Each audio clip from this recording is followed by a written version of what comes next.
We never know where life will lead us or what may hinder us along the way. But while every day can feel like one big question mark, it doesn't have to. With the right insights, strategies, and solutions from Western and Southern Financial Group, together we can look ahead to leave the unknown behind.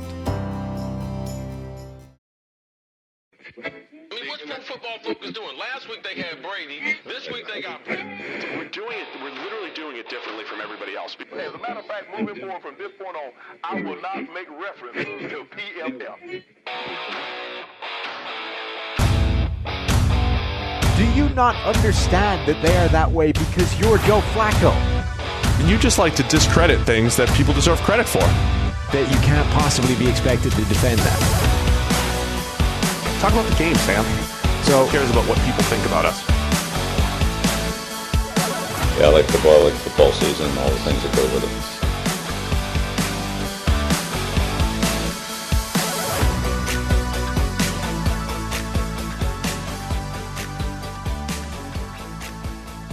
it. Welcome into the PFF NFL podcast. Today, breaking down the divisional round, Sam, and also looking at the best defensive free agents because free agency is right around the corner. But first, don't forget, all first-time depositors at Monkey Knife Fight that put at least $20 into their account using the promo code PFF will receive a free PFF Edge annual subscription. It's $40 of value for just $20, and you get the opportunity to turn that 20 into even more money playing daily fantasy and prop games at one of the fastest-growing fantasy sports sites in the country. It's Monkey Knife Fight.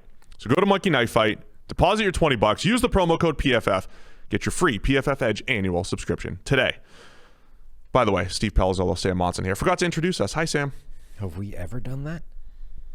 I always say Steve Palazzolo, Sam Monson. Today we're talking about, and I think I missed it. Huh. I didn't. It's news to me that you've ever introduced this. Anyway, you're Sam, and here we go. Let's get into this thing. Divisional round. Only 4 games to preview. Only take us 4.5 hours. We got this. Mm-hmm. We'll keep it nice and tight. And then, like I said, we'll look forward to free agency. And if we run out of time, there's always the daily. There is the PFF Daily. Oh, it's a good one today. Today, re-ranking the rookie quarterbacks. Justin Herbert, Tua, Joe Burrow.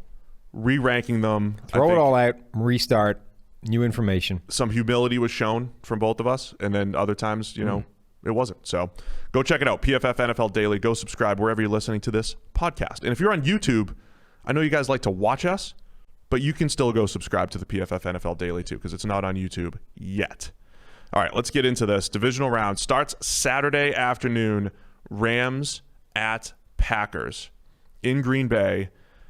Man, maybe the matchup of the weekend for me is Packers offense against the Rams defense. We've been raving about the Rams defense all year. What are you thinking? Yeah, it is. The Rams defense, probably the best defense in the NFL. They have shown they've given all kinds of problems to really good quarterbacks throughout the league.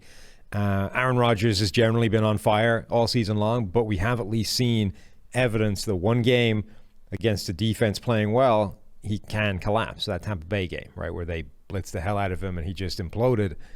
That's still there. Like, it hasn't completely disappeared. There is the capacity for Aaron Rodgers to have a bad game if a team like the Rams shows up with their defense and really causes them all kinds of issues. You've also got another one of those one-on-one matchups that's just incredible. Jalen Ramsey, Devontae Adams should be pretty fun to watch, and it's a very different style of receiver that Ramsey's been going up against. He's gone up against those guys like Nuke Hopkins and DK Metcalf and those big, physical, strong receivers. Now he's getting this guy with just incredible route running savvy and quickness and the ability to break open in a heartbeat. That will be fun to watch as well. Yeah, I'm all for this matchup. Yeah, I got some numbers here to break it down. So we know Rodgers is the highest graded quarterback in the league. He's going to win the MVP, right? Devontae Adams, incredible. The Rams passing defense, though. Passer rating on 10-plus yard passes, 59.7. So, incredible number. But number 2 in the league is 76.9, the Chiefs. So, they're almost 20 points higher or lower than the next best defense on just 10-plus yard passes. They've given up the fewest receptions on 10-plus yard throws. So, and then here's the one as well. Deep passing. Rodgers led the league over 1,200 yards on 20-plus yard throws. Rams fewest yards allowed on deep passes, 411. So something has to give here. Do the Packers try to play strength against strength and attack the Rams down the field? It really is their sort of strength on strength almost across the board in like all stats. Like the Packers have allowed the fewest total pressures in the NFL as well. The Rams are, I think, second in terms of pressure rate after the Steelers. Everywhere you look, it's like the best team at this against the best team at that, and the irresistible force against the immovable object. I think the Rams defense does have the capacity to slow down Rodgers and the Green Bay offense. One, I think what they do on the back end in terms of rotating safeties, sort of showing too high all the time and then moving these single high looks, it causes quarterbacks to have to hold the ball a little bit longer because they have to diagnose on the fly after the ball is snapped. And it's not like they don't know what they're looking at. It just takes them a little bit longer. And that's why Russell Wilson has had a couple of bad games, 3 bad games, really. Two bad games and 1 okay game. Can I add a number to that? Against the Rams. Do it. So the Rams defensively, as far as the coverages, and we put these into very broad buckets. They have the highest percentage of quarters tied for the top. So that's with 4 across, but kind of play match principles. You match up with receivers that go deep. Then they have the highest percentage of cover 6, which is half cover 4, half cover 2. Remember when I was doing my defensive coordinator interviews, and I said I would play 2, 4, and 6, and that was kind of like the too high shell that you just kind of continue to disguise. Well, the Rams don't play any cover 2. They play 4. They play 6, and then they play like the Seahawks 3 seam or 3 match. So that's like the trio, and they're number 1 in that as well. So the Rams are actually at the top from a percentage standpoint in 3 different types of coverages, and they're ones that usually aren't matched together. And I think that's what makes them so unique and speaks to exactly what you're saying as far as safety rotation. Yeah, and I think the ability to slow down the quarterback is really important because Green Bay has generally had this elite pass protection, but they don't have David Bakhtiari. There are weaknesses along that offensive line, and the Rams can get home with pressure, particularly if they get a little bit more time to work with. And Aaron Donald is a perfect example of that. We think he'll be fine. He's going to play. Rib cartilage, doctor? I mean, it's a pain thing. Shoot him up with the Toradol and away he goes. Really? Not a problem. So it shouldn't affect... I wouldn't have thought so. I think that's just a pain issue, and Donald is, a scary human being. I'm pretty sure he'll fight through that. We are #blessed to have you on this show. But Donald is maybe the only defensive pass rusher in the NFL where if you give him enough time, he will get there. Like, it's just a case of how long it takes. And the difference between him having one of those monster 10-plus pressure games and him having like a quiet 3 or 4 is how fast the ball is coming out. And that's really the only thing you can do to slow him down. So if the Rams coverage can buy him a little bit more time, that's the difference between causing a problem for Rodgers and not. I got one more stat to add to this, because with Aaron Rodgers through the years, this is one of those things that when I sit down with NFL teams, I was like, this information is in our database. You should be using this from a game plan standpoint. When the teams disguise coverage, and we use this very broadly, we just say, does the middle of the field start open with 2 safeties wider, or does it start closed with 1 safety in the middle of the field, a post safety, if you will? You either start, you can start that way before the snap, and then you can either stay in what you're showing roughly, or you can rotate from open to closed or closed to open. When teams rotate and they disguise it, they go from open to closed or closed to open in the middle of the field. Aaron Rodgers historically has gone from the highest graded quarterback with no disguise to like 15th in the NFL. So it's this very simple, it's deep down in the PFF database. Teams have access to it. They could use this. It's not creating defensive game plans isn't as simple as like, hey, safeties just go crazy and rotate and all that stuff. But we're talking like a couple plays per game. If you can create the indecision that you're talking about, which I think the safety rotation does, we've seen a bit of a drop-off in Aaron Rodgers' play through the years. It's also, it's that thing with Baker Mayfield as well, the first read stuff. Like Rodgers, when he's in a rhythm and in sync and feels good about where he's going with the ball, is basically unplayable. This season, he is by far the best graded quarterback in the NFL when he's throwing to his first read. It's like 96 or something, which is like 4 points better than anybody else. It's insane. But if you force him beyond that, again, you get like mortal Aaron Rodgers. He comes back down to earth and he's just somewhere in the middle of the pack. So it's not exactly an easy thing to do, just take away his number one read, particularly when his number one read is Devontae Adams a lot of the time. But it all fits together as part of that puzzle, right? If you can force some indecision, if you can make him hold the ball a little bit longer and figure out where he wants to go, and change where he wants to go based off, moving the look in your secondary after the snap, you make him hold the ball longer, you maybe force him to a second read, you generally are changing the coverage that he's dealing with. All of these things chip away at the level of play that Aaron Rodgers has been at this season. It's a great way of describing it, and I think that is, that's the Rams' game plan here. I think offensively, I could talk about this particular side of the ball all day, but we don't have all day. I do think the Packers are equipped in the short passing game, though. You want to stretch the Rams horizontally, and Rodgers is good at that as well. So it's not like I'm not expecting the Packers to score 10 points here. I think they'll put at least some points up on the board, but of all the teams that the Packers have played this year, the Rams are most equipped to slow them down. So the defense has to play well for the Rams. It's the other side of the ball, though. I think if the Rams are going to pull this upset, they have to be more efficient offensively. And whether it's Jared Goff at quarterback, whether it's John Wolford, we don't know. Who's starting? We don't know who's starting. Who do we think? Who do the Rams want to start? Based off how Goff has played and the thumb injury, does John Wolford bring a little bit more? We talked about the big-time throws in Week 17 against the Cardinals, a little bit of rushing ability. Does that change things a little bit? I mean, based off how Goff played last week, I think if Wolford is cleared to play, he should probably start. Not necessarily because in a vacuum in any given season he's better than Jared Goff, but because right now Jared Goff can't really throw the ball particularly well because he broke a thumb. And I don't know how much that heals after the surgery from like 1 week to the next. But if there's any doubt, it's like the game against Seattle, right? The thing that we were reasonably confident in was that the Rams defense would do a good job of slowing down Russell Wilson and limiting the damage that offense could do. At which point, so all that does is lower the bar, right? Now, this is the bar that you need to clear, but your offense needs to clear that. And if it has Jared Goff out there, not able to complete passes and just the whole thing is based off scheme and what a guy can throw like 4 yards, you're probably not clearing even a low bar. And this bar is probably going to be higher because it's Aaron Rodgers and the Packers. So you need the ability to put up some points yourself on offense. And right now, I'm not sure that Goff gives you that. One quick note, by the way, about the Packers offense that we forgot to mention. They signed Jared Valdir, who just played a playoff game with the Colts last week, was the starting left tackle against the Bills.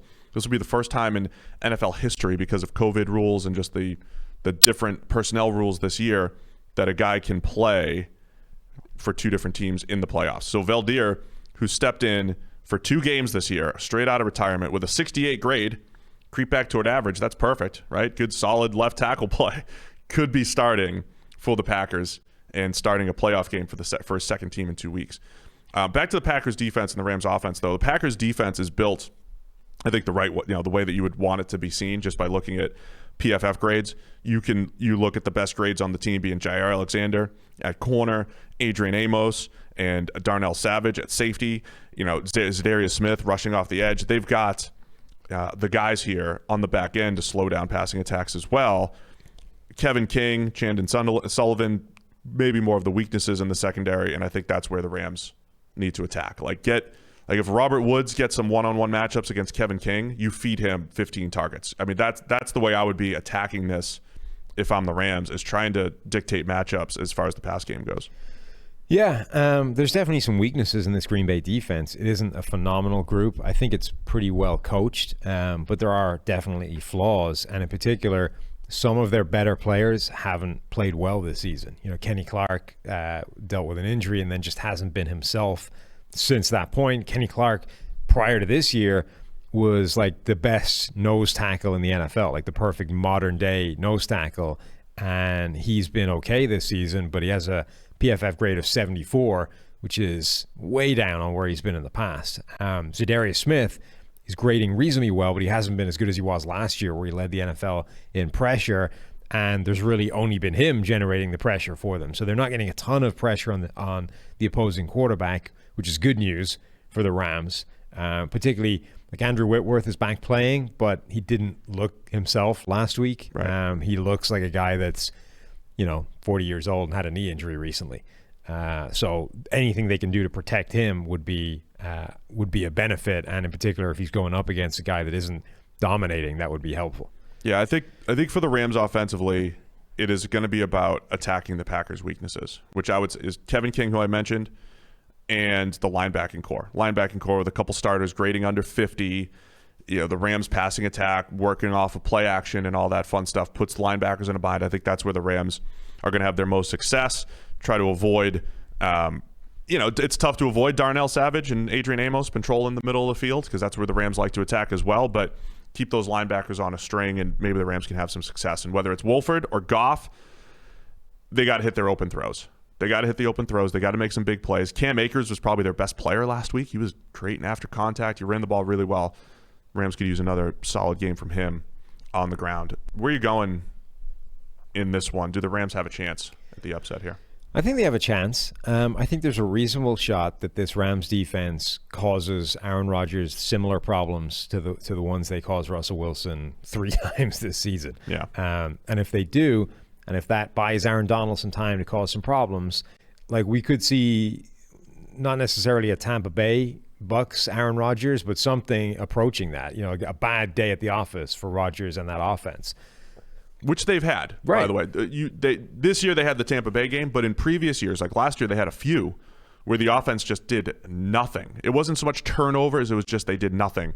To me, that's just such a fine line. That's such a, I don't know, man. I don't think Rodgers is going to turn the ball over, so it's going to have to be like the Rams really good and efficient defensively for 60 to 70 snaps. I think it's tough to hold down this Packers offense. 6.5, though, on the line. I could see the Rams keeping it close. I like the Packers winning, though. Yeah, I mean, I think you still lean a Green Bay win, but I think the Rams are very real live underdogs. And in particular, if they start John Wolford, that could go either way, right? Like Wolford could give you just enough big plays to make you hang in a game that you're still underdogs in, but you've got a shot of winning it now because your defense is holding down that Green Bay offense. On the other hand, you could easily turn the ball over a couple of times and just have a bad day, implode, and suddenly you're sunk by double digits. So, I think it's their best chance to win, but it doesn't mean it doesn't also magnify their chance of a disaster. Fair point. Yeah, wide range of outcomes. I like it. A little volatile, that Rams offense this week. All right, Saturday night. Is this the best game of the weekend? Baltimore Ravens at the Buffalo Bills. It's the tightest spread, 2.5-point favorites, the home team Buffalo. And we've talked about Baltimore quite a bit last few weeks. They're rolling, and it was nice to see them play well against a playoff team, not just, the Bengals and the Giants and other teams down the stretch. So the Ravens feel if momentum mattered or just how well you're playing leading in or whatever, this is maybe the 2 hottest teams in the league right now, Ravens and Bills.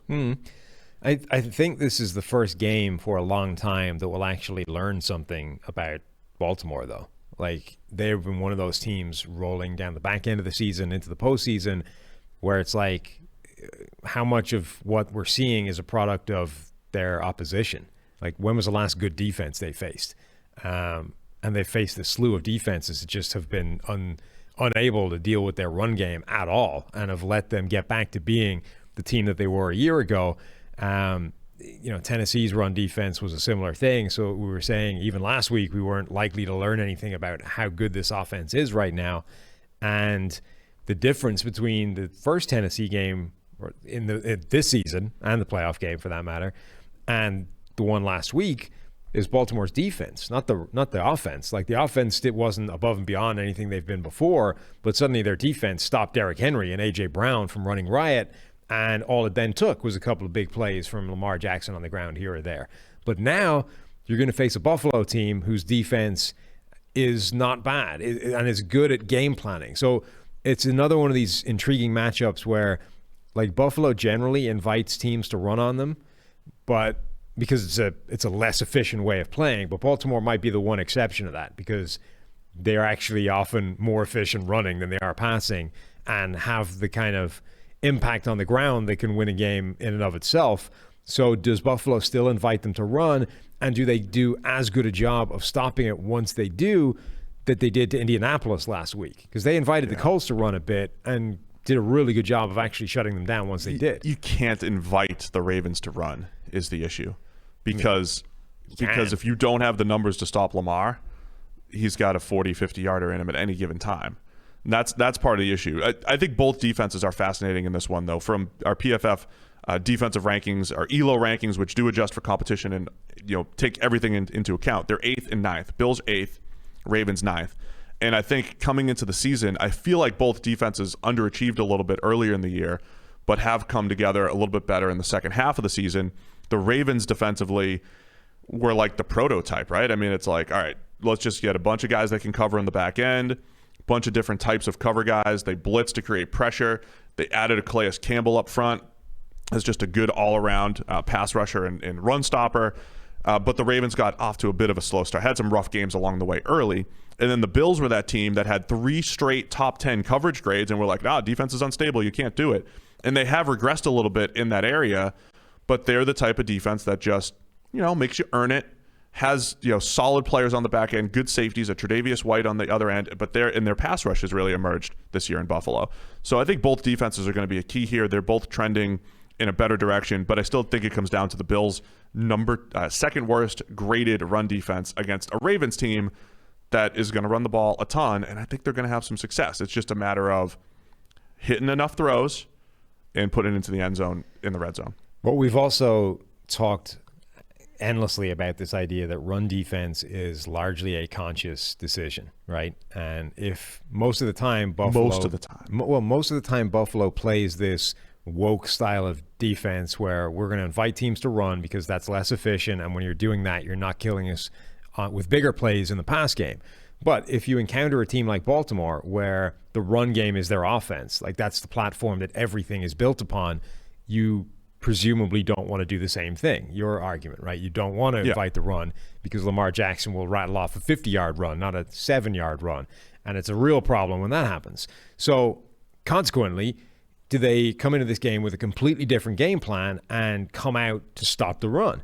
Because it's a conscious choice, right? They can just load up the box, shut down those run lanes, play assignment football against the read option looks, and just, by and large, force them to the air where they're less efficient.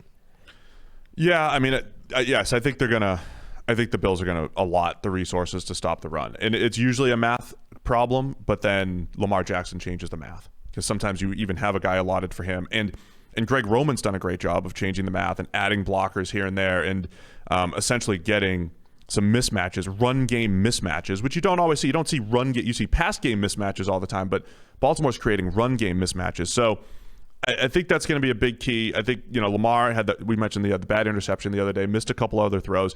He's got to play a cleaner game offensively, but that matchup's great. I think Buffalo has to do a reasonable job stopping the run, though. And a reasonable job stopping the run is like make a key stop on 3rd and 2 here and there, on 4th and 1. There's going to be a few key plays in this game where somebody's got to step up and make a play for the Buffalo defense. The Bills are fun. If you go to PFF Greenline on the website and go to the Power Ratings tab, we have a bunch of numbers there. The main one is essentially how much better a team is than the average team on a neutral field, right? How many points better they are. So the Chiefs are the best team in the NFL. They're on average essentially 12 points better on a neutral field than the average team. The Bills are number 3, but the interesting thing is they have had the biggest jump from week 1, right? From week 1, they have essentially gotten 7 points better against a random team than where we thought they were heading into the season. And a huge amount of it is Josh Allen. It's Josh Allen. Like, Josh Allen has gone from being this quarterback that was massively flawed and we didn't see necessarily ever putting it together to a guy who's playing at an all-pro level, albeit still capable of some mistakes. Somebody made the point on after last week's podcast that, we had said that he had that one bad play at the end of the game, fumbled, almost tried to do too much, almost threw the game away, but it was one play. It wasn't the quarter-long implosion that it was a year ago against Houston. On the other hand, somebody made the point that, well, if that play had actually turned over and essentially lost the game for them, would it still be just one play? Or would it be like, see, there's Josh Allen again. When the pressure comes, Josh Allen wilts. It's not an unfair point that the narrative changes, right, based off whether or not Buffalo recovers the ball that he put on the ground there. Absolutely. But I think it's still significant that it was one play. By and large, in that game, he had done a lot of really good things as opposed to just skated by.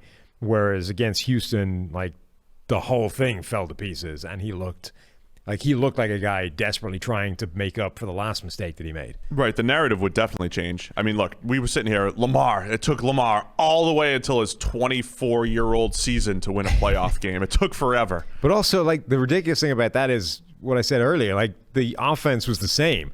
The thing that changed was Baltimore's defense suddenly showed up. Yes.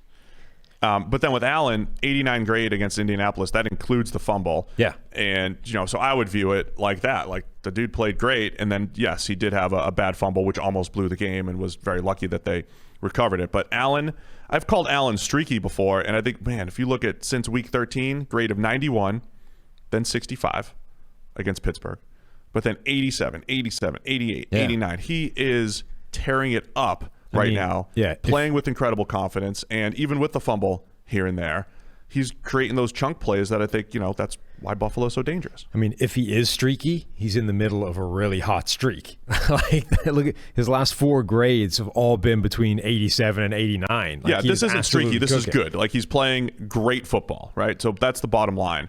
And even with the fumble, he's taking better care of the ball too. Mm-hmm. He is taking much better care of the ball than he did earlier in the year or in previous seasons. I don't know how Baltimore on paper has the horses to, at least stay close to the receiver, to the Buffalo receiving core, but I still think it's advantage Stephon Diggs and Cole Beasley and those guys, the entire pass game for Buffalo. Yeah. I mean, the way Allen is playing right now, he's in that category of Mahomes and Aaron Rodgers where when they're on their game, I don't know that there's a good answer to stopping them. Like, do you have the weather report, by the way? That's a good point. You should probably get some weather report. Yeah. Lamar Jackson said essentially he'd never played in the snow and he doesn't want to. So, when this game's Saturday, right? Saturday night, 8:15. Ooh. That's just cruel, NFL, putting anybody in Buffalo in a night game in January. Coldest I've ever been in my life was in a Buffalo game in December. Saturday we have PM snow showers. The game's PM. Mm-hmm. Great. We need some snow. Last time we saw the Ravens in extreme weather was the rain in Foxborough. That was extreme rain. That was like you couldn't even hold the ball. Aren't they built for a snow game? I mean, Lamar might not like it. In theory, yes. And as long as we don't care about Lamar's comments that he doesn't like it, it really shouldn't matter. But they're built to run it. It doesn't matter if he likes it or not. It's like whether you're able to execute in it, and you should be able to. And plus, tackling Lamar isn't going to be any easier in the snow, right? Like, in theory, I don't think that hurts them. So, like, if you look at these two offenses and say, if you are faced with a crappy weather game, which one of them is hurt more, you would say Buffalo's offense, right? Yeah, I mean, it affects. Weather affects the pass game more than the run game. Yes, so I think it probably affects Buffalo a little bit more. Where are you going in this one? Again, I think Baltimore with Marcus Peters, Jimmy Smith, Marlon Humphrey, that trio on the back end against the trio plus 4 receivers really that the Bills have. It's going to be a great matchup, but I don't know. It's tough to bet against the Bills passing attack right now, the way they're moving it. Yeah, I'm not betting against Buffalo anytime soon. They look really good right now. And I know that the Colts did a good job of slowing them down and making that game closer than I think a lot of people expected it to be. But the Colts are a good defense, and they have enough on offense to make that happen. Baltimore, I don't think, is any better than the Colts are in terms of defensively. And so it should be a similar story, which is Buffalo is better than that, and just a matter of whether they execute. Man, I don't want to bet against Buffalo either. But I really like the way the Ravens are trending. I think it just feels like the year the Ravens are they're gonna do some things. Pull this upset, perhaps. You're the guy. Maybe pull the upset against Kansas City. You're the Trubisky truther at the end of the 4-game stretch against just a garbage set of defenses. Oh, he's turned the corner. Yeah, they did it last week. Going well. Pretty well, Baltimore. Against a garbage defense? Also, class of 2018, the AFC has 3 quarterbacks, Lamar Jackson, Josh Allen, and Baker Mayfield, all in the playoffs from that first round a couple years ago. The AFC doesn't have a quarterback over 25 in the remaining playoffs. Yeah, it's amazing. Whereas the NFC has old man Brady, old man Breeze, reasonably old man Rodgers, and then Goff or Wolford. They got QBs there that are older than the coaches. 3 coaches. Oh, my heart is saying my head is saying Bills. My heart is saying Ravens. I'm going with my heart. Ravens pull it off here. I like the way they're built defensively, and I think they'll slow down Buffalo. If they're going to win, though, I think you're going to have some of those rare Josh Allen mistakes show up. So that's going to be key. I'm taking the ball. I'm taking the Ravens. Green line likes the Bills, or even over the spread. That's my head. My head is green line. Yeah, I would follow green line. That's the way to do it. But my heart is saying something's up. And the money Baltimore Ravens is coming in on Buffalo. What's it, 2.5? Yeah. It's another big game, man.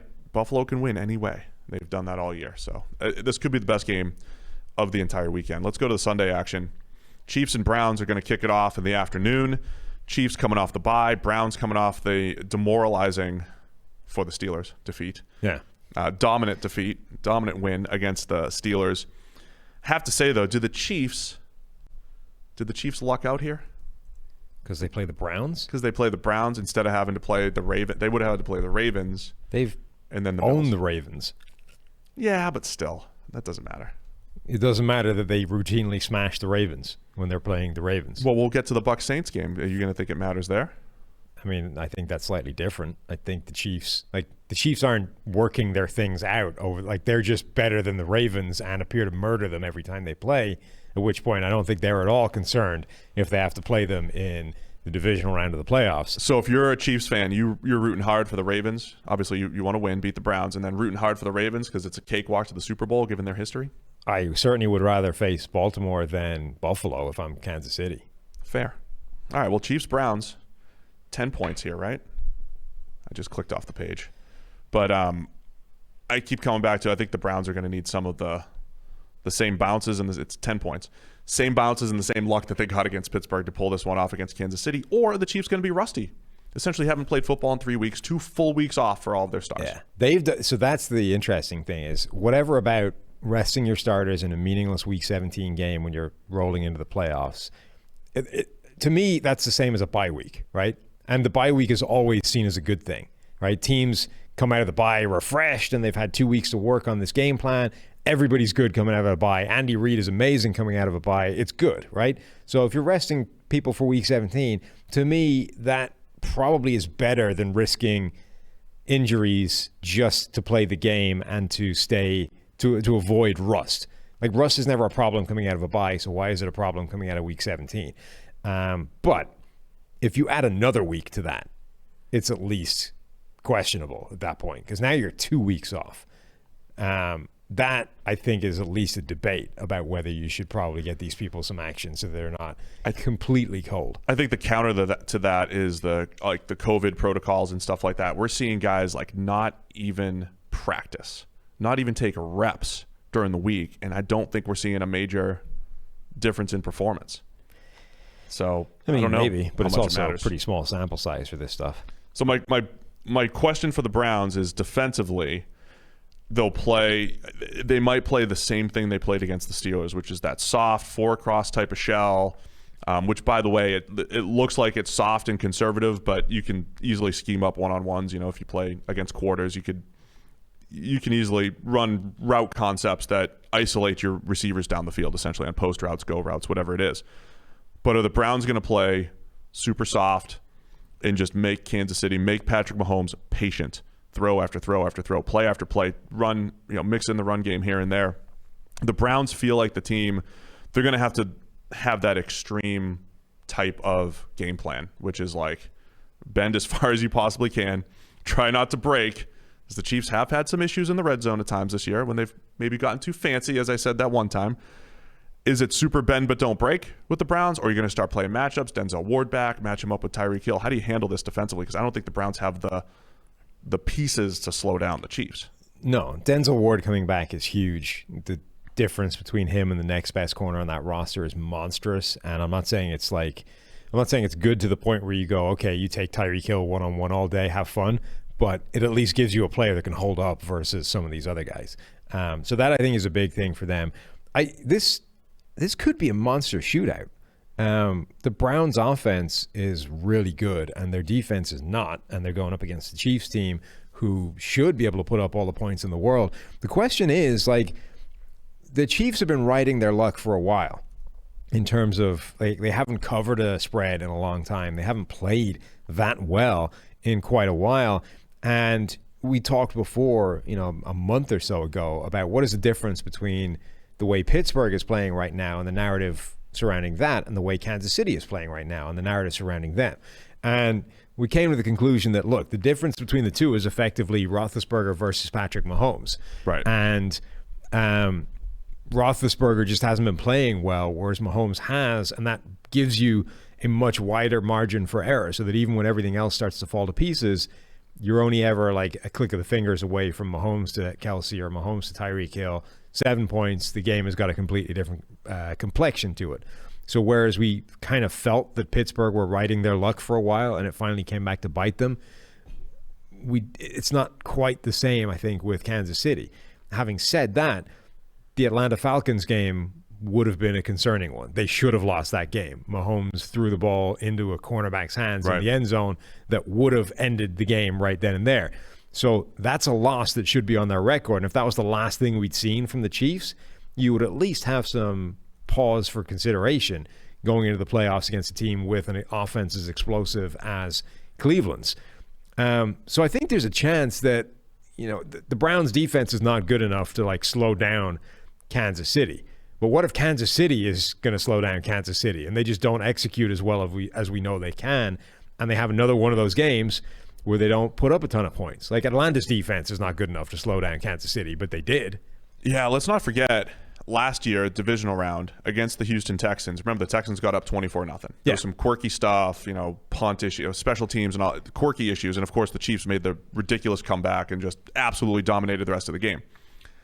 That's what happened on Sunday night, essentially. The Browns got up 28-0 against the Steelers. The worst thing that could happen for Cleveland is for them to get up 28-0 in the first quarter. Right. That's like the last place you want to put the Chiefs' offense. Because Big Ben dink and dunked his way to a completion record in 500 yards. Mahomes would throw for Texas Techie and 750 yards in the comeback. He'd account for 8 touchdowns and 700 yards or whatever it was, 88 completions. Whatever you do, Browns, don't get up to a huge lead. Do not get up 28-0 in this one. So here's what I think happens with the Chiefs. I think it happened with the Patriots dynasty and all that stuff. You can't be perfect for 16 games. Sure. Right? But the number one team by PFF ELO is still the Chiefs. So no matter what we've seen for the last 15, 16 games, really, 15 games really without the starters, is Mahomes would have some ups and downs, or the defense would give up 30 here and there, or they get a little bit interception luck or whatever it is. But the bottom line is you're not taking any quarterback besides Mahomes. You're not taking any two playmakers besides Tyreek and Travis Kelce. And I think there's just this expectation that in the playoffs, you're going to get the best from these guys. Right. And the playoffs last year was Mahomes putting up a 90 grade or 89.9 grade in week 1, and a 96 grade in the conference championship game, and almost not even missing a throw for 2 games. I think that's kind of like my expectation in this. He's just going to come out and dominate for 2 games and go to the Super Bowl. I think that's definitely the expectation. I'm just saying it doesn't necessarily mean it's going to happen. Everybody, I think, anticipates Kansas City. That's why it's a 10-point spread. The Browns have an incredible offense, and they're still 10 points in the hole, according to Vegas, because we expect the Chiefs to be the Chiefs. But the Chiefs haven't been the Chiefs for a while, or at least have not been the Chiefs for a whole game for a period. So I think there is a chance that they don't just destroy this Browns defense the way we expect them to, at which point all the focus goes on the other side. And can Baker Mayfield and this Browns offense roll now that they have their head coach out of his basement and that they've got offensive linemen that they've met before, and these kinds of things? Like, can they get things done against your buddy Spags and the Kansas City defense? Like, Kansas City's defense is interesting because they are good under Spags at game planning and, coming in here with a specific thing to attack on the opposing offense. I got a number for Spags and his defense. Yeah, what do you got? Lowest completion percentage on 10+ yard passes. So anything thrown 10+, opponents are only completing 42% of their passes against the Chiefs. And that has honestly been the biggest difference from the 2018 Chiefs that lost in the AFC Championship to last year's Super Bowl champions, and this year when Spags took over before last year, they have made things a little bit different, a little bit more difficult down the field. No freebies against this Chiefs defense. The Browns, I think, will, we keep coming back to the run game. I don't think it needs to be efficient for these teams because it's January. It needs to be efficient because that's how they're built. The Browns rely on Nick Chubb and Kareem Hunt in that number one offensive line. The Ravens rely on their run game. So that's why I think they're going to be important in these AFC matchups. So I think the Browns have to average 6 a pop, 5 or 6 a pop, moving the ball, not just keeping the ball away from Kansas City. You can't limit their possessions that much. Got to be efficient there, and Baker's got to play a really clean game, much like he did against the Steelers. Since week 9, Baker Mayfield is second only to Aaron Rodgers. Oh, you did it. Great. There we go. Which means that Baker is grading better than Patrick Mahomes since week 9. There it is. Since week 9. We got the arbitrary cutoff. Since week 9, it's all Baker. So Baker Mayfield's season, though, is really interesting because we've talked before about how so much of it you have to almost throw out as meaningless, right? But every time he has been posed one of these questions where there is a difference, right? Like he hasn't just faced a gimme team where he's had to step it up or the circumstances have changed and he's had to show something different. He's actually answered the call and still played well. So you have to put a giant caveat over a huge amount of his season, but the stuff that you can take something from has almost all gone in his direction since those two ugly games early in the season, Baltimore in week 1 and Pittsburgh, whenever that was, week 7. Since that point, every single step along the way, Baker Mayfield has A, played well, and B, stepped up when circumstances have required him to step up. So this would be another one, right? Now you're going into the postseason, first time since before you were born, and you're facing the defending Super Bowl champions on the road. Like, it doesn't get any more step up than this. Can you still ball out? Baker also has 4 games graded at 90+, tied for the league lead. 3 of them have come since week 13, including last week. I think we need one of those. We need if the Browns are going to pull this off. Baker had a 91 grade against Tennessee, 92 against the Giants, 90.5 last week against the Steelers. He needs a game like that to compete in this one against the Chiefs. So I'm expecting points, to your point, but I'm curious to see if it's my priors that, like, it's the playoffs, Mahomes and the Chiefs, they're just going to be unstoppable, or if they're going to kind of trudge through like the Falcons game, and we're going to be in the fourth quarter and it's actually like 16-13 and a much closer game. I'm leaning toward, the Chiefs are ready and they're a championship team and they're going to go ball out, but we'll see what happens. That's definitely possible, but if they don't show up and they, the 16-13 game, the 16-13 game in the fourth quarter could be 35-13 if they don't show up. Like, this Cleveland offense is legit and scary. Look at the teams that they've come in and blitz with points. Like, they haven't necessarily been good defenses, but if you don't take them seriously, the Browns can put up a lot of points quickly. They're explosive. They've got that two-headed monster in the backfield that are both incredibly talented, both incredibly capable. And Baker Mayfield is playing really well right now. If you don't show up on offense, there's a very real danger that you're going to be in a pretty deep hole, not just in a low-scoring, back and forth game. Yeah, you have to. Baker probably has to pick up a few first downs with his legs like he has been. Got to hit the open throws. And as we always say, watch the Browns in the trenches. Watch their offensive line, especially with Chris Jones on the other side, the guards and J.C. Treader at center going up against Chris Jones, run game, pass game. It's going to be a great matchup. I got the Chiefs winning. I don't know if I got them. I guess I would lean toward them covering if I had to make the bet. I'm going with playoff Chiefs are showing up here. There's a lot of priors at work in this game, right? Yeah. I think and they both work in the same direction.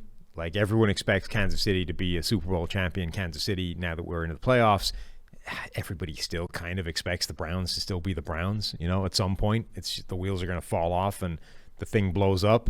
So if both those two things happen, the Chiefs blow out the Browns, and we're wondering why we ever thought this could be a game.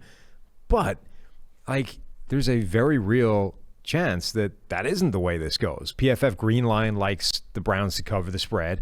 It's marginal. It's not they're not saying there are 2 points or anything, but they do like the Browns to cover.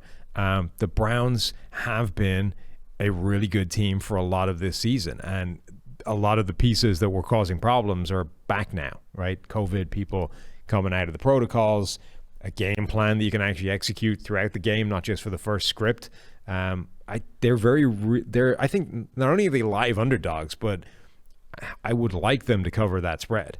The one other thing to consider here is when you're a 10-point underdog, playing like an underdog and being aggressive. And do the Browns have to come into this game and say, we refuse to kick field goals and we're only punting if necessary? Will Kevin Stefanski be that aggressive? Because I do think that is the type of mentality that it takes to beat dynasty level teams like the Chiefs, like the Patriots for years, back in the day, like the Niners or the Cowboys. You almost have to expect you're going to give up 30. It's not a disrespect to your defense. You almost have to expect you're going to give up 30, and you have to chase getting to 30 any way that you can, and field goals and punting simply doesn't do that. Yeah, you should have an appreciation that every time you kick a field goal, Patrick Mahomes is about to answer with a touchdown. Like, you should just think that way. So don't, unless it's a massively problematic, down and distance to go for it, 4th and 8, from whatever. You should be trying to maximize the points you put on the board where at all possible. It could be a game of, that analytics edge that the Browns are going to try to employ is crucial, and they need to stick with it and be really aggressive with it. So, I don't know. Hope it's a good game Sunday afternoon, and then we get into Sunday evening, last game of the weekend. The New Orleans Saints hosting the Tampa Bay Bucks. It's part 3. The Saints won the first one. They didn't really dominate that one, but they won it pretty handily. Second one, absolute domination, 38-3 on Sunday Night Football. It's Tom Brady. It's Drew Brees. Tons of storylines here. And, third time they're playing each other. No. It is not Tom Brady. It is playoff Tom Brady. Oh, really? Different human being entirely. So what are you expecting here? I like the Bucs in this. I think we've started to see signs that they have worked out things in this offense that were causing them problems earlier in the season. Yeah. It was, even before the season, we were like, week 1, we're probably not going to see a fair reflection of Tampa Bay versus New Orleans because this offense is like 5 minutes old and doesn't really have any idea what it's doing yet. It's going to take some time to work that out. Week 9 was that the second game. We were like, by week 9, you might see some fireworks. Didn't happen week 9 either. They still hadn't worked things out by then. But I think down the stretch, they have started to work some stuff out. And last week against Washington, the Washington defense did start to throw some things at them, and they had answers. They knew what to do. They knew where to go with the ball. Brady knew where to go with the ball and how to get rid of it and not have problems. That is huge, because if that happens against New Orleans, now it's a jewel. Now it's playoff Brady still playing like he's 25 years old based off the TB12 method against old man Breeze, who's desperately clinging on to the last shreds of cerebral intelligence and accuracy to get the ball where it needs to go, because God knows his arm can't do it anymore. Well, and that was the point I was going to make. The last matchup, right? And I don't know how much you glean from the last matchup, because it was so. I made the point after the game. It was lopsided, but anytime you break down the film, it's never as bad as it seems. It's bad, but also there's like a few plays here and there that change things. But my takeaway with the Saints offense in that game, I thought Breeze's arm would be an issue. I thought that the Bucs would play more aggressive, and they didn't defensively. And Breeze hit 12 different receivers, or 12 different receivers caught passes.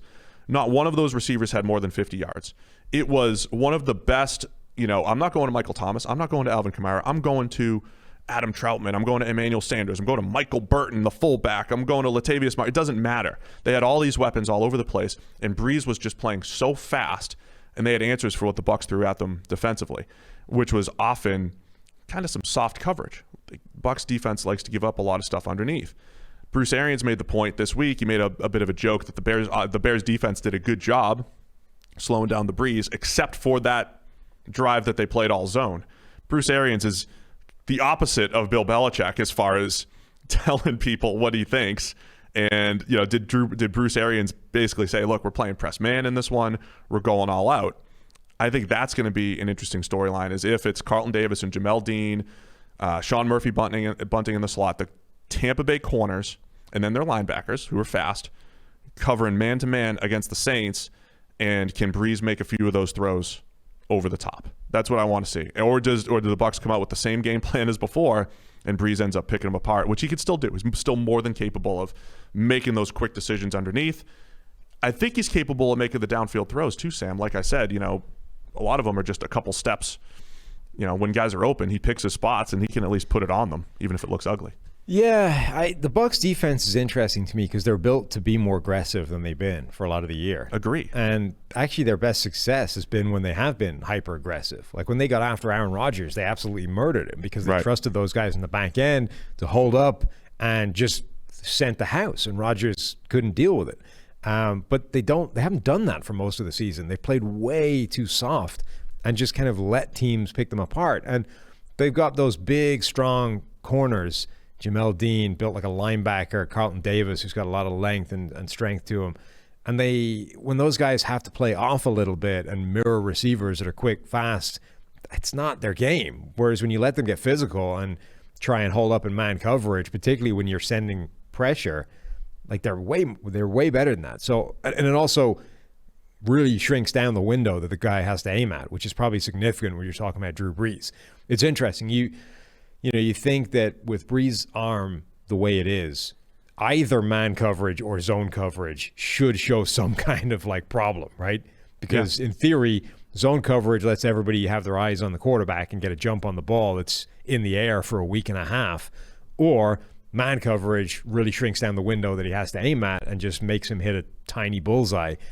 But neither of them do. Like he's still playing at a really high level or the same level against man or zone coverage. You don't see either one of those defenses exploiting the arm strength that is an issue. The problem with zone coverage against Brees is the Brees-Payton combination. You have a great play caller, and you have a system that does such a good job of just having, cover 2 beaters and cover 3 beaters. They have ways to they stretch the field horizontally as well as any team in the league, which is why if they do end up playing the Rams in the NFC Championship, that'll be an incredible matchup where it's like the Rams don't want to let anything go over the top, and Brees is like, fine, I don't care. Like if that ends up being a matchup. So Brees just plays so quickly that you get the ball out, he knows where the holes are, and the Saints scheme it up really well. But then if you play man, you still have to cover Michael Thomas. You have to cover Kamara. You have to cover Emmanuel Sanders, Jared Cook. They have answers against man as well from a playmaker standpoint. The Tom Brady splits against the Saints versus everybody else are hilarious this year. His grade against New Orleans across 2 games is 67.4, passing grade. His grade against everybody that isn't New Orleans is 92.3. He has 40 big-time throws versus 7 turnover-worthy plays against the rest of the field, and he's 5-5 against the Saints. Like, they have absolutely destroyed Tom Brady, but critically, I don't think that is actually what happened. I think that they have destroyed the offensive scheme, and when the scheme is destroyed, Tom Brady is destroyed along with it. Interesting. Yeah, because the blitz, Brady against the blitz in the last matchup, 5 of 11 with 2 picks. Right. Like they didn't have the blitz answers like you exactly. You kept saying. The Saints have understood and known and been able to kill the Tampa Bay scheme across 2 games. Now, if Tampa Bay rolls into this game with the same scheme and no more adjustments, they'll do the same thing. Like they just had answers to it. They're able to beat it. But if the Bucs have made adjustments the way it looks like they have, and they've discovered what went wrong and learned from it, now you're dealing with something else entirely, because now you've got Tom Brady working from a clean pocket who can still make every throw out there. You're dealing with all those receiving options that he has. Gronk, Antonio Brown, Cameron Brate, Chris Godwin, Mike Evans even hobbled. Like, they've got so much talent in the receiving core that if you don't have an answer, if you don't have a way of knocking the scheme over, you have to have some real horses on your back end to be able to hold up. And the Saints do. This is what makes this matchup incredible, right? I mean, you've got Marshawn Lattimore, and Janoris Jenkins had a pick 6 on Brady earlier in the year. He's playing well this year. Chauncey Gardner-Johnson, it's going to be trash talking everybody. You know, PJ Williams, you got Marcus Williams, the safety. I mean, they've got dudes on the back end as well. The thing about the last matchup as well that is very notable is the fact that Ali Marpet, the left guard for the Bucs, was out. Joe Haig came in and gave up 7 pressures. And, you know, the old adage, you got to blitz, pressure Brady up the middle. Absolutely true. So when your guard gives up 7, Ryan Jensen at center gives up 3, and then the left tackle, Donovan Smith, gives up 6. Trey Hendrickson had a big game.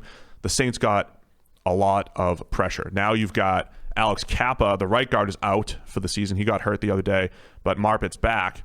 But that's going to be another matchup to watch, is that Bucs offensive line against a Saints really good defensive line. Hendrickson should be coming back. You got him, Davenport, and Cameron Jordan. Pretty good trio of defensive ends. Sheldon Rankins. They can rush the passer and they can cover. And, that's the formula for being able to slow down good passing offenses like the Bucs. Yeah. This is the game we thought we were going to see earlier in the season, or like before the season. The idea was that both these two teams would come out of that division. The Saints, on paper, look like the best roster in the NFL heading into the 2020 season. They've been the higher seed of the two, and now we get to see what it looks like in the playoffs now that the Bucs have had a season to work out where all the problems are and all the pressure points. And we get playoff Tom Brady against old man Breeze. All right, let's talk legacy stuff here and like big picture overarching stuff, okay? I think it's interesting to me that, first off, Brady chose to go to the Tampa Bay Bucs, knowing that you're going to a division with Drew Brees, knowing that you're going to a division where you're not going to be the best team just on paper to start out. And that's how it played out this year. Saints win the division, Bucs come in second. Then from a Brees standpoint, all but assuredly going to be playing for NBC next year, not for a football team, right? That's Brees. We're all expecting him to retire. Remember, Ray Lewis had his little retirement run. How much can you rally the troops behind Drew Brees and his final run? Whereas I think from a playoff legacy standpoint, I don't care how many times you talk Brady, Belichick, and who won. Like, Brady's playing with house money. If they lose this weekend, it doesn't change any accomplishment Brady's ever had. But this game is massive for Drew Brees in the whether rings matter or not. Going out with 2 rings versus 1 for him, for Rodgers, absolutely huge. A lot of legacy on the line this weekend. I think it matters for both people, but for different reasons. You're right. Drew Brees, there is a level of validation that comes from a second ring, right? The sort of the theory or the feeling or just a lingering thought that people have is, anyone can luck into one, right? Like Trent Dilfer. Anyone can get lucky, wind up on a good team, and suddenly you're a Super Bowl champion. But 2 means you actually did something. It means you took a team and you got back twice. You won the thing twice. And look, judging people based on rings, period, is kind of silly, even though that's the thing that everybody's chasing. It's clearly not a good judge of how a guy has played or whatever. But yeah, there's a level of validation that obviously Drew Brees is desperately chasing, right? That guy went to won his Super Bowl back in 2009. Like, he desperately wants a second one to ride off into the sunset and validate the second half of his career. For Brady, I think it matters not because, like, if he doesn't win one, who cares? He already did a Montana level job on the Bucs in terms of going somewhere else, taking a team into the postseason, showing that he's still Tom Brady. But if he leaves New England, goes to Tampa Bay, wins the Super Bowl in his first time of asking, given the problems that they had earlier in the season, now you're ascending into Jordan levels of the dude achieves anything he wants to achieve, and we're all just living in his world. Whatever about the greatest of all time legacy, it takes you into this different mythological area where it's the narratives around Jordan are all kind of mad now. It's that guy, anytime he wanted to, just turn it on and won the game, right? That would be Brady now. And I took that personally. Yeah, if he leaves, goes to Tampa Bay, waltzes his way to a Super Bowl at the age of 43, he would be like, that's ridiculous. Okay. It's a good point. Yeah, so that's a good point, because if the potential payout of a Brady-led Super Bowl for his legacy, even though it's already the greatest legacy at this point, the payout beyond that is, you're right, even greater and incredible. I think Brees has more to lose, though. Brady has less to lose. Yeah. I think they both have incredible gains. But it's fascinating, man, because if you look at since 2006, when PFF started, the highest graded quarterbacks, it's Tom Brady, Drew Brees, Aaron Rodgers, Peyton Manning. And they have been, until Patrick Mahomes showed up, it's those 4 guys in a completely different stratosphere. Peyton's been retired for a few years, but the other 3 are 3 of the 4 quarterbacks remaining in the NFC.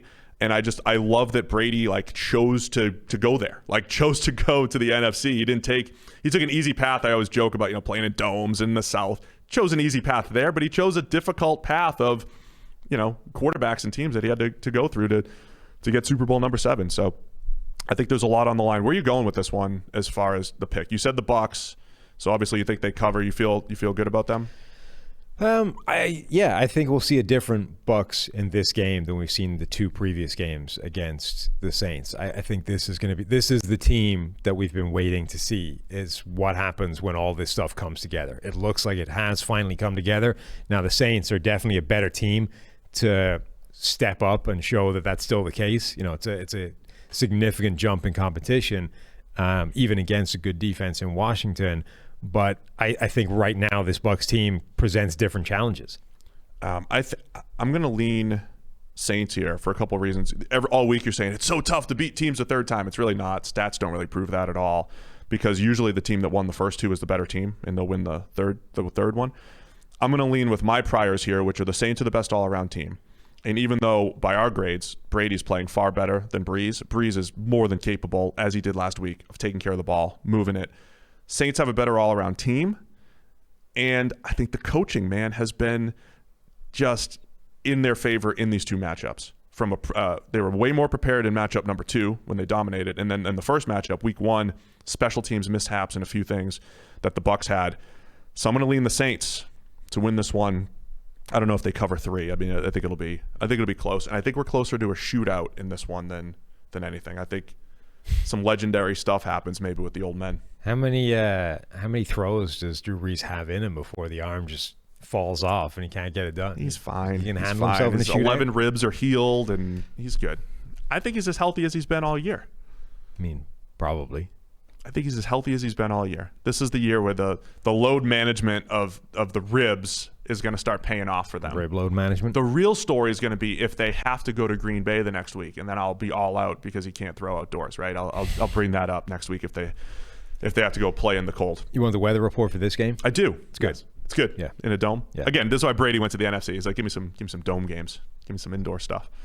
All right, that's going to be awesome. Divisional weekend every year, and until Super Wild Card weekend showed up, this was always like the best weekend of football. You get the 8 best teams in the NFL, in theory. Should be great.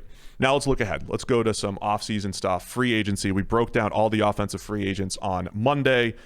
Let's go to the defensive side of the ball, where I would say at a macro level, Sam, there are a lot of safeties to choose from. I think that's the strongest position here.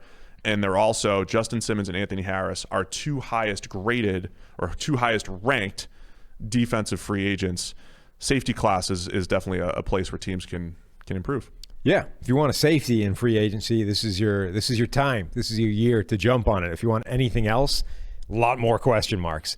But yeah, it's a great group of safety. Justin Simmons has been one of the best free safeties in the NFL for a while, and plays free safety in a different way than a lot of them. Like, he's way more active, closer to the line of scrimmage, sort of like the way Earl Thomas always did, right? He was able to play closer to the line and impact some of those plays in a way that people didn't always appreciate.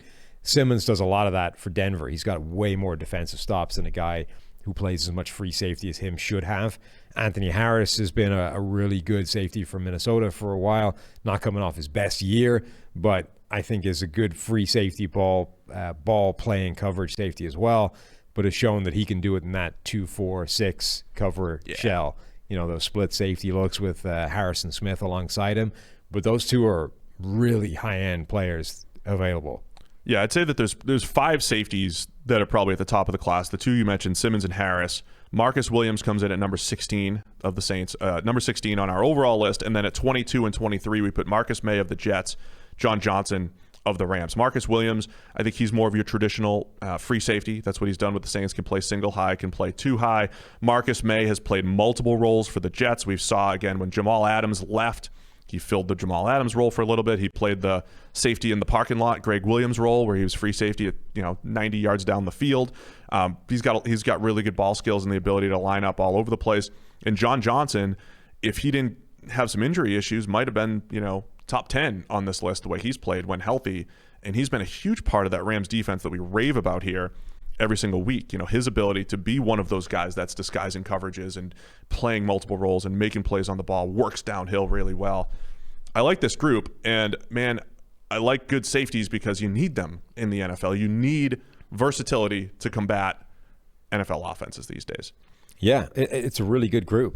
All those guys you mentioned, I think, are top-tier safeties. And even if you go further down, there's like some really intriguing players at that position. Malik Hooker, we're still, attached to as this guy that could play that single high role and be a real ball hawk in the back end. Pair him up with Keanu Neal, who's also available as that sort of thumper, the Cam Chancellor role in that sort of single high Seattle cover 1, cover 3 type of looks. Like those two guys are way down the safety list, but are still really high-end starters. All right, let's talk cornerback a little bit, because this one, you don't have studs at the top that you're just like, okay. I mean, like Byron Jones was kind of the prize last year. Right. But then there's always, you have some old guys, you've got some young guys that actually hit the market. William Jackson is the guy with the top potential, I would say. He's our top corner on the list because he could be the top just outside corner. Like he has the potential to be a true number 1, but he hasn't really shown that for a few years now. He's shown flashes, but there was a point where he looked like the next great corner in the league. But you have William Jackson at number 1. You have a Richard Sherman hitting free agency again. We have them 1 and 2 among our corners, but completely different players, because Jackson's going to get your 4-year, 5-year contract that somebody's building around, likely. Sherman going to be a 1 year. Likely, we'll see, 1 or 2 years. Let's see, find a contender and see what you can do with them. Jackson is such a weird corner to try and work out because he's 28 years old. He's in his prime. He's got all the physical tools you want. He's over 6 feet. He's almost 200 pounds. He runs in the 4.3s. Like, he's the perfect build for corner. And his first season in the NFL, not his rookie year because he was injured for his rookie year, but his first season starting was arguably the greatest statistical season we've ever seen from a cornerback, ever. Didn't allow a single touchdown. Only had 1 interception, but had 11 pass breakups, allowed a passer rating into his coverage of 36.1, which is lower than just spiking the ball every play. Right. Allowed a completion rate of 35%. 35%. Crazy. Essentially a third of every pass thrown his way was caught. And he did it despite playing Antonio Brown 2 times in Shut the AB season. down when he was good. Back when he was in his prime, was putting up Julio Jones level numbers, he went up against William Jackson twice in that season and didn't really get anything.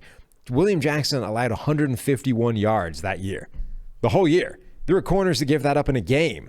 So that was his first year starting. You're like, this guy is about to be the next Revis. Like, he's phenomenal. Then the next year was a real step down. It was okay. The year after that was actively bad. And then this past season was back to being okay again. He's given up at least 3 touchdowns in every season since. He only has 1 interception at most in a single season. Hasn't had the number of pass breakups in either of the last 2 years that he had previously. And the numbers just across the board are worse.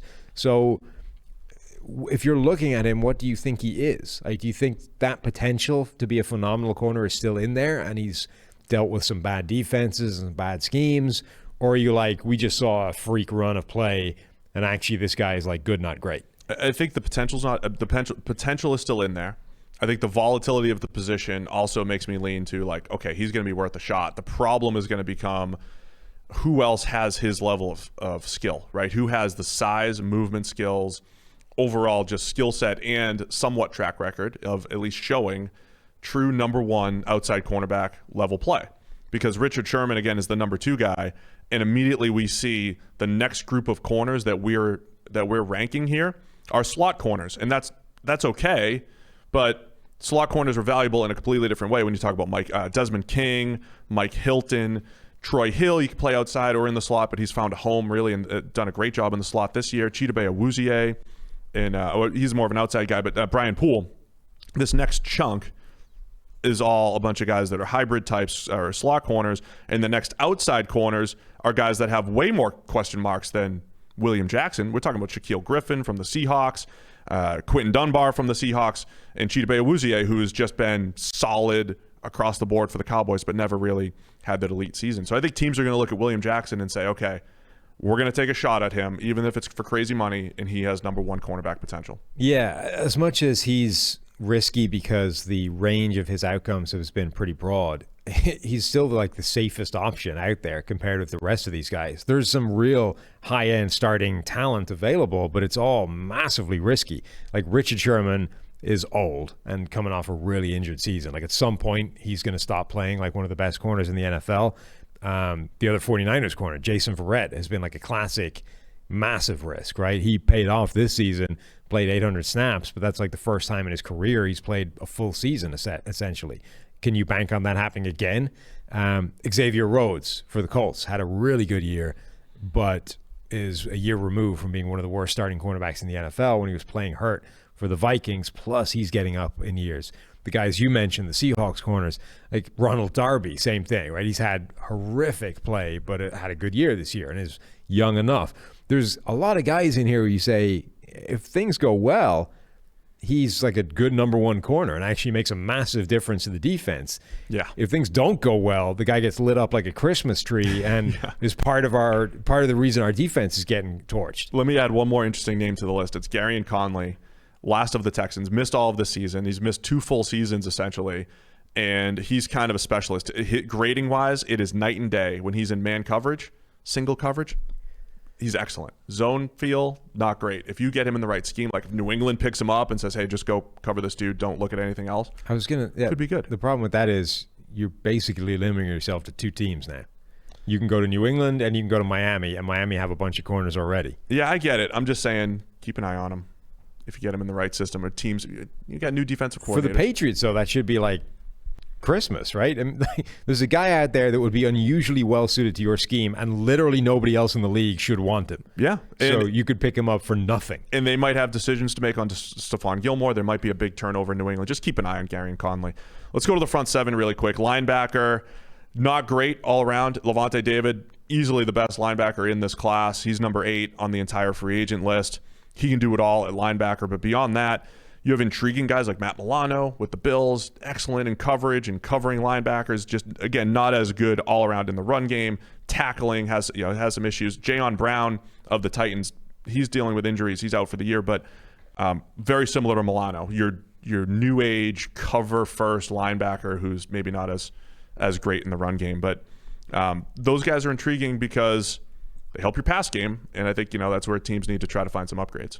Yeah, it's not a good group to be chasing that, and even if it was, it's not a good time to be chasing that. Like the NFL right now for linebackers is just a hellscape. It's almost impossible to play. Those are the guys that are getting absolutely targeted and attacked by this surge in offense. And the best sort of example of that is look at all the rookies that came in this year. Linebacker used to be a place where you could come in and you'd be like a Pro Bowler right off the bat, right? D'Amico Ryans. Remember, you come in, he's immediately one of the best linebackers in the NFL, looks great.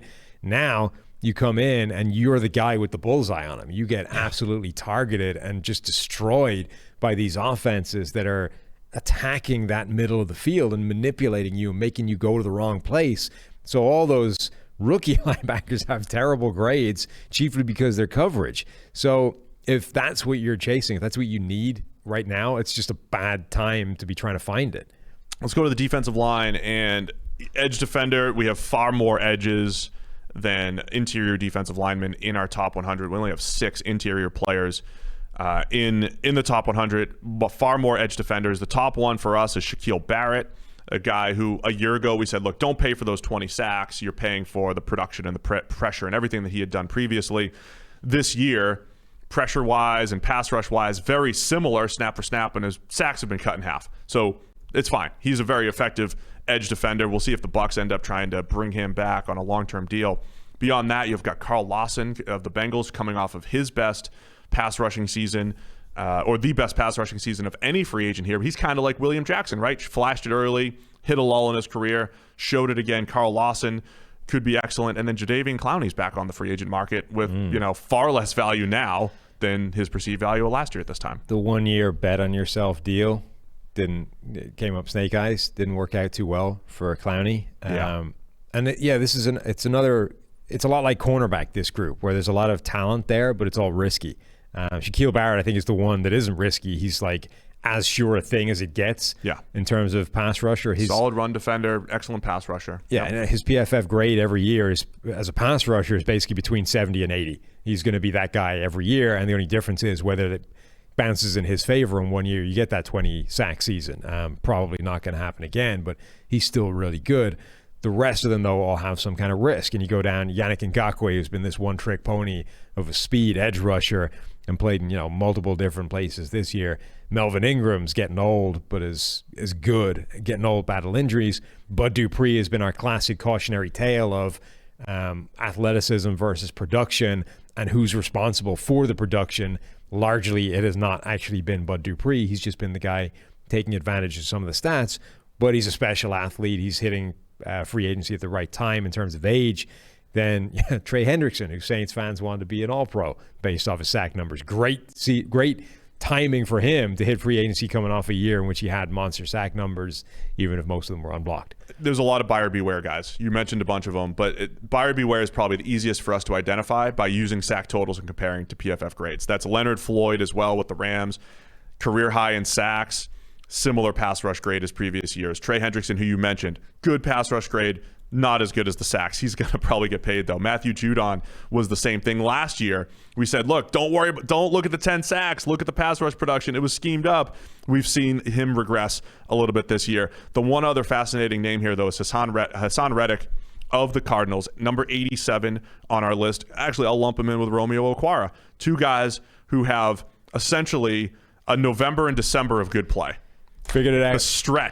The stretch run for Hassan Reddick and Romeo Okwara, just a handful of games where they were absolutely dominant as they hit free agency. Okwara's got 2,000 previous pass rushing snaps where he was just okay, and Reddick has hundreds of snaps where he previously played linebacker. So is Reddick going to become a full-time edge somewhere else and become like the number 2 pass rusher on a team? Maybe, but yeah, buyer beware on a lot of these guys because of small sample sizes or inflated sack totals when it comes to edge defenders. Yeah. So bottom line on the defensive free agents, I think there are names to be had in the secondary. There are role players to be had, absolutely, at corner. There are some good all-around safeties. Safety's all about scheme fit. And I think you have to be careful with the defensive line group because I think a lot of guys are going to get overpaid who by our rankings are 50 or later, and they're probably going to get some big contracts. The upside of this defensive group is huge, but it's going to take either it's going to take teams getting very lucky or being judicially selective with where they go. This is kind of like a test about how much of player evaluation is skill and how science and how much of it is just lucking out, right, and snagging the right guy and just falling into the right answer. Like, there is a scenario where a team can overhaul a defense with a bunch of cheap players here, all of which hit on their upside, and you end up looking like a genius, right? And getting a 5-year extension as a GM, cashing in and being, one of the best in the business every time your name comes up from a Rappaport or a Tom Pelissero or whatever. On the other hand, you could take a shot at guys that are basically the same, all of whom crap out and it hit the low end of their range of outcomes, and you look like a moron. You get fired and you're crapped out. You're on to the next gig. Like, this is the kind of free agent class that could do that. And people say that the draft is a crapshoot. Free agency a lot of the time is as well. It's more of a sure thing because you've at least seen them in the NFL. But this group is like a draft. Like, I don't know if anyone is going to come out of this batting more than 400 or whatever. The problem with free agency, though, is you have to put value on it as well. And again, to pay for edge rushers that we have ranked in the 50s, 70s, 90s, you might have to do the whole 4 years, $10+ million per year just to get a guy that we think is buyer beware, really risky. So we'll see. I love it. Off season has begun. Free agency talk all the way leading up into March. We'll get into some draft stuff as well in the coming weeks. I got a mock draft coming up soon. Wow. We're getting into mock draft season. We got a top 5 mock draft on the PFF NFL Daily, so you guys can just kind of get a feel for where we're going with draft season. All sorts of fun stuff, including divisional weekend. So thanks to everybody for tuning in. We'll be back here Monday morning with the usual, reviewing all of the divisional round games. We might have a special guest on Monday. We'll see if I could talk Sam into it. But we'll have even more off-season chatter as well. Everybody enjoy the games. See you Monday.